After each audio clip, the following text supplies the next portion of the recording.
Hello बच्चों, एकदम फड़फड़ा रहे थे ना कि सर एक अच्छी सी वीडियो बना दो सर एग्ज़ाम स्ट्रेटजी से रिलेटेड। सर ऐसा मेथड बताओ सर कि एग्ज़ाम में सर आपकी 2-4-5 मिनट की वीडियो देख के सर बॉडी में इतना जोश जाग गए सर कि अभी एग्ज़ाम सर 2-3 महीने बाद है, हाफेली एग्ज़ाम आने वाले हैं सर और हम अपना एग्ज़ाम फोड़ के आए सर। सर विल पावर इतनी स्ट्रांग है सर, अभी आप कुछ भी मैं पढ़ सकता हूँ सर, कितने भी घंटे पढ़ सकता हूँ सर। बस स्ट्रेटजी बता दीजिए आप कैसे पढ़ाई करें, कैसे मार्क्स को इम्प्रूव करें, है ना। यही थंबनेल देख के आए हो ना।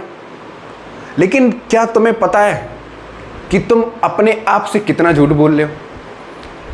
तुम्हें लगता है कि तुम ये वीडियो देखने के बाद तुम 100% एफिशिएंटली पढ़ पाओगे? तुम्हें लगता है ऐसा कि तुम इस वीडियो को देखने के बाद बिल्कुल भी डिस्ट्रैक्ट नहीं होगे, या जो भी टीचर की वीडियो तुम देख रहे हो अपना आइडल मान के उसकी वीडियो देखने के बाद तुम डिस्ट्रैक्ट नहीं होगे या डिस्टर्ब नहीं होगे? तो सबसे पहले मैं सिंपल शब्दों में आपको बहुत कुछ नहीं बताना चाहूँगा।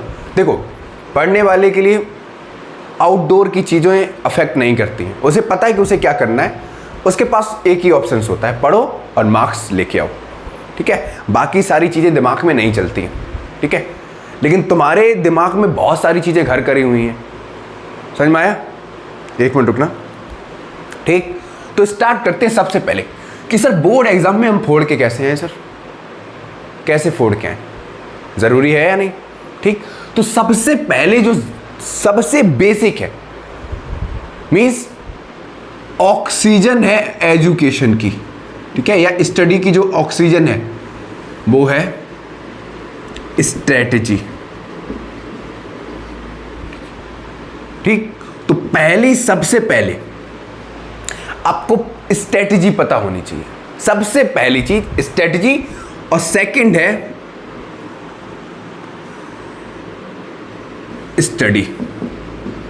क्योंकि कई बार आप क्या करते हो, एक मिनट रुकना, कई बार आप क्या करते हो स्ट्रेटजी बना लेते हो, माइंड में पूरा तैयार कर लेते हो कि हमको इतने घंटे पढ़ना है, इतने घंटे सोना है, ये काम करना है, ये सब्जेक्ट देना है, इतने क्वेश्चंस लगाने, PYQs लगाने वगैरह वगैरह दिमाग में चलता रहता है। स्ट्रेटजी तो है, स्टडी नहीं है। समझ में आया? सिर्फ प्लान बनाने से मार्क्स नहीं आएंगे, समझ में आया? परफॉर्मेंस देनी पड़ेगी। तो परफॉर्मेंस के लिए क्या करना पड़ेगा? पढ़ना पड़ेगा बच्चों। क्या करना पड़ेगा? पढ़ना पड़ेगा।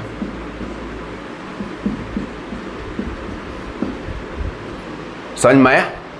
तो ये क्वेश्चन करो अपने आप से, क्या ये 2 कॉलम पहले फिट हो रहे हैं? और थर्ड वाला मोस्ट इंपॉर्टेंट है कंसिस्टेंसी। कोई भी एग्जाम को क्रैक करने के लिए ये 3 फैक्टर हमेशा मेजर रोल प्ले करते हैं। पहला स्ट्रेटजी, दूसरा स्टडी और तीसरा कंसिस्टेंसी, ठीक है। बहुत सारे एस्पेक्ट काम नहीं करते, बहुत सारे फैक्टर्स की जरूरत नहीं है। तुम्हें सिर्फ इतना पता होना चाहिए कि तुम्हें करना क्या है। सबसे पहले तुम्हारे एग्जाम 3-4 महीने बाद है, आपको क्या करना है? एक अच्छा सा स्ट्रेटजी, एक अच्छे टाइम पे स्टडी और कंसिस्टेंसी। ये नहीं कि स्ट्रेटजी भी है, स्टडी भी कर रहे हैं लेकिन कंसिस्टेंसी नहीं है। आज आधे घंटे पढ़ लिया, कल 1 घंटे पढ़ लिया, परसों फिर 15 मिनट पढ़ लिया, 2 दिन का ब्रेक दे दिया, दोस्तों के यहाँ चले गए, रिलेटिव्स के यहाँ घूमने चले गए, किसी की शादी है वहाँ चले गए और कंसिस्टेंसी ब्रेक हो गई। अगर कंसिस्टेंसी ब्रेक हो गई तो ये दोनों जो फर्स्ट सेकंड रोल के जो फैक्टर हैं ये आपके 100% डैमेज हो जाएंगे। बात समझ में आ रही है नहीं आ रही? सिंपल सा फंडा है और ये फंडा लाइफ में आप कोई भी गोल अपना सेलेक्ट कर लो, ये 3 फैक्टर हमेशा काम करते हैं और मैं भी इनको फॉलो करता हूँ। हालांकि ये बिगड़ता है क्योंकि मैं भी इंसान हूँ, गलतियाँ करता हूँ, लेकिन अगर ये तीनों फैक्टर आपके पास हैं और अगर तीनों पे ध्यान देते हो, स्ट्रेटजी, स्टडी और कंसिस्टेंसी, तो आप अपनी लाइफ में कोई भी चीज़ पा सकते हो। सर बात सुन के सर एकदम हिम्मत आ गई सर, अब मन लगा के पढ़ेंगे। समझ में आया? तो सबसे बड़ी चीज़ है ये सारी चीज़ें पता होनी चाहिए। और दूसरा, एक इन तीनों से हटके एक चीज़ कि जो भी टॉपिक आप पढ़ रहे हो, ध्यान से सुनो, जो भी टॉपिक आप कंप्लीट कर रहे हो, चाहे वो साइंस का हो, चाहे वो मैथ्स का हो, चाहे वो सोशल साइंस का हो, ठीक है, या कोई भी सब्जेक्ट का हो, टॉपिक वाइज आपको क्या करना है, टॉपिक वाइज क्वेश्चन सॉल्व करने हैं PYQs के। समझ में आया? टॉपिक वाइज क्वेश्चन सॉल्व करने से क्या होता है, आपको हर टॉपिक पे कमांड होती जाती है। समझ में आया? टॉपिक वाइज क्वेश्चन सॉल्व करोगे तो तुमको पता होगा कि टॉपिक तुमने पढ़ रखा है, तुम्हें एक पोर्शन को ही क्या करना है, कंप्लीट करना है। ठीक, अगर आप डायरेक्ट सैंपल पेपर को उठाओगे, क्योंकि उसमें मिक्स क्वेश्चंस होंगे, कोई लेवल बहुत हाई होगा, कोई लेवल बहुत लो होगा, तो हर क्वेश्चन डायरेक्ट सैंपल पेपर से आप नहीं कर सकते हो। लेकिन अगर कोई फिक्स टॉपिक आप पढ़ रहे हो, उस टॉपिक के क्वेश्चंस, मेजॉरिटी क्वेश्चंस आप सॉल्व कर पाओगे, क्योंकि आपने एक ही टॉपिक को अच्छे से कवर किया है। समझ में आया?